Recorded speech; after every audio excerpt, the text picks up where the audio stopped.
Numéro 1. Mais alors, qu'est-ce que c'est exactement ? Le pénis est l'organe masculin de la reproduction et de la miction. C'est-à-dire qu'il nous sert à la fois à uriner et à copuler. Là où les filles ont 2 orifices différents, nous on s'est dit non, on va faire plus simple, on va tout faire passer par le même endroit, l'urètre. Excuse-moi, je peux y aller en fait parce que je suis super à la bourre là. Ouais bah vas-y comme d'hab. Ok, merci. C'est mon moment, faut assurer. Par ça, le pénis est constitué d'un gland recouvert d'une peau, le prépuce, et de corps caverneux et spongieux qui se gorgent de sang pour permettre l'érection. Le mode Super Saiyan du pénis, en gros. Bon, évidemment, en parlant du pénis, je suis obligé de vous présenter son sauce, son bro, son besta, les testicules. Lieu de création de la testostérone et du sperme, les testicules sont une usine à spermatozoïdes qui fonctionne en continu et qui sont capables d'en produire des millions par jour. Et ouais mon gars, ça charbonne dur en bas. Et vous allez me dire, mais pourquoi on a foutu tout ça à l'extérieur, à part pour flipper à chaque fois qu'il y a un coup franc et qu'on est dans le mur au foot? En fait, il s'agirait tout simplement d'une question de climatisation. Et oui, en étant à l'extérieur, les testicules perdent 2 degrés de température par rapport au reste du corps et elles sont plus à l'aise comme ça. C'est aussi pour ça qu'elles rentrent quand il fait beaucoup trop froid. En fait, elles bougent régulièrement pour être toujours à la température optimale pour produire du sperme. C'est l'homéostasie, un bien joli mot pour désigner des testicules en mouvement. Oh, dis pas le ballon à l'intérieur, merde! Fait hyper mal! Je suis en détente là! Numéro 2, la taille, c'est pas si important. Pour le bon fonctionnement du pénis, la taille n'a aucune importance.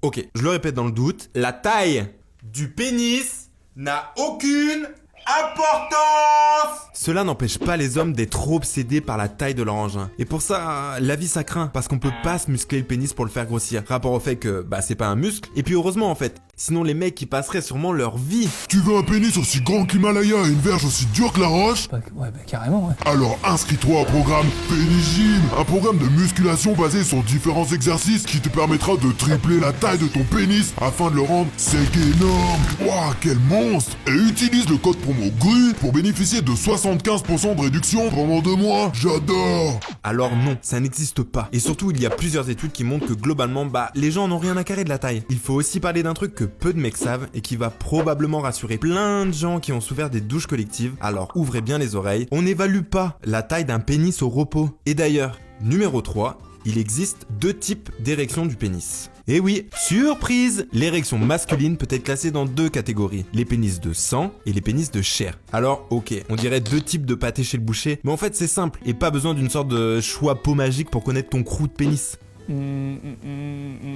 Pénis de chair. Ok, super. Il y a des pénis qui paraissent petits et qui, après l'afflux sanguin provoqué par l'excitation sexuelle, aussi appelé zizi bâton par les spécialistes, grandissent de manière spectaculaire. Ça peut aller du double ou du triple de sa taille au repos. Puis il y a les autres, dits de chair, qui ne changent pas beaucoup de taille entre le repos et la zizi bâtonnerie. Moralité, et on insiste, la taille c'est pas important. Juger la taille c'est bête, très bête, et de toute façon c'est souvent faux. Numéro 4. Nous sommes tous sujets à la tumescence pénienne. Alors ouais, comme ça fait peur. Mais ça veut juste dire en langage simplifié, zizi bâton la nuit. Et en langage normal, parce qu'on n'a pas 4 ans, on a des érections nocturnes tous les soirs pendant notre sommeil paradoxal. Donc pendant les rêves, qui peuvent durer en tout entre 25 et 30 minutes. Mais voilà, ça arrive de se réveiller et de s'apercevoir que Michel, moi je l'ai appelé Michel, après c'est comme vous voulez. En fait, on est beaucoup à lui donner un nom selon l'auteur australien Alan Pease. Les hommes donnent un nom à leur pénis parce qu'ils détestent qu'un inconnu prenne 99% des décisions à leur place. Bref, s'apercevoir que Michel est en érection le matin, ce qu'on appelle une érection matinale, est en fait une érection nocturne. Et c'est parfois compliqué d'aller uriner en érection, activité pourtant très prisée par le corps le matin. Bon là, chacun sa technique. Tumescence pénienne, tu peux pas comprendre. Numéro 5, les urologues sont tes amis. On entend souvent parler du gynéco, le médecin du pipou des filles, ou du système reproducteur féminin pour ceux qui veulent parler comme des adultes. Il s'occupe de plein de trucs, comme on vous l'a expliqué dans un très bon épisode de notre web série Il était une fois les meufs. Mais nous, comme on n'a pas de règles et pour ça on a envie de dire merci la vie, ça fait extrêmement plaisir. On oublie un peu que nous aussi on a un médecin du pipou qui s'appelle urologue. En vrai il s'appelle souvent Jean-Louis. Et Jean-Louis, faut pas hésiter à aller le voir. Si on a un bouton, une douleur, du mal à décaloter, bref, n'importe quelle question. Parce qu'on vous connaît, vous allez préférer aller sur des forums pour avoir des réponses. Et c'est jamais bon. Alors oui, on a tous nos réticences, c'est normal. Mais il y a quand même 0 chance qu'ils vous disent On n'a pas le choix. Faut amputer. 10 piges que je fais ça. J'ai jamais vu un truc comme ça. Rangez-le. Et oui, effectivement, maintenant que vous me le dites, il y a bien un pénis. Comme quoi. Oh, la tête dégueulasse.